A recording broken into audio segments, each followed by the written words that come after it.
Assalamualaikum warahmatullahi wabarakatuh. Perkenalkan, nama saya Lili Suryani dari Universitas UIN Suskaryau, Fakultas Tarbiyah dan Keguruan, semester 4, jurusan Pendidikan Bahasa Arab pada mata kuliah Bimbingan dan Konseling yang diampuh oleh dosen Suci Habibah MPD.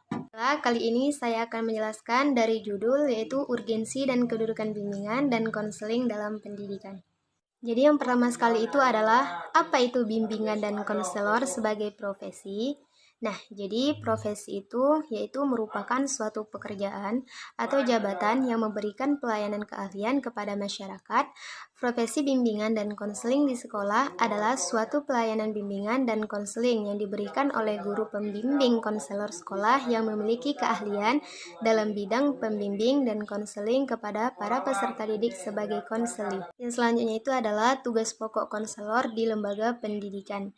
Jadi yang pertama itu adalah guru BK atau konselor adalah guru yang mempunyai tanggung jawab, wewenang dan hak secara penuh dalam kegiatan pelayanan bimbingan dan konseling terhadap sejumlah siswa. Dan yang kedua yaitu penilaian kinerja guru BK atau konselor dihitung secara profesional berdasarkan beban kerja wajib paling kurang 150 orang peserta didik dan paling banyak 250 orang peserta didik per tahun. Dan yang ketiga yaitu kegiatan BK adalah guru BK atau konselor dalam menyusun rencana pelayanan bimbingan dan konseling, melaksanakan pelayanan bimbingan dan konseling, mengevaluasi proses dan hasil pelayanan bimbingan dari hasil serta melakukan perbaikan tindak lanjut memanfaatkan hasil evaluasi.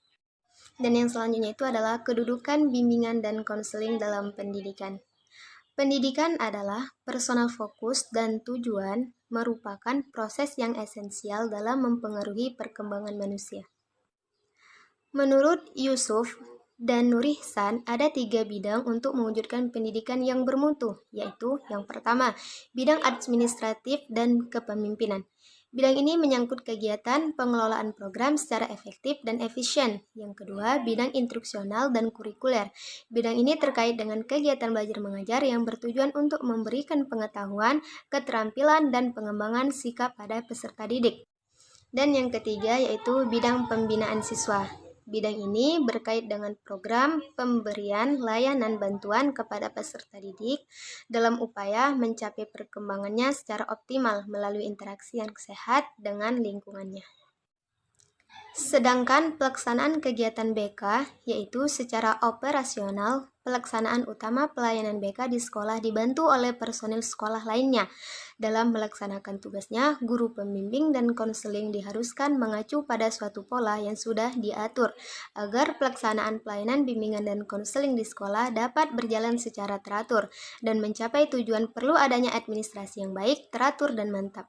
Sebab tanpa adanya administrasi yang kuat, teratur dan mantap, maka pelaksanaan bimbingan dan konseling tidak akan mencapai hasil yang maksimal.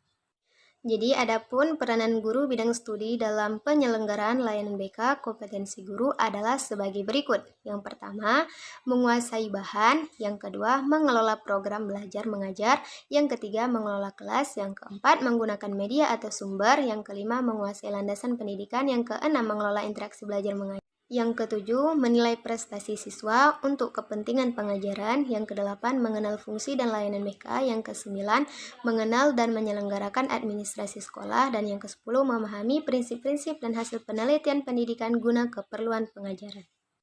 Cukup sampai di sini yang bisa saya jelaskan. Lebih dan kurang, saya mohon maaf dan saya akhiri. Wassalamualaikum warahmatullahi wabarakatuh.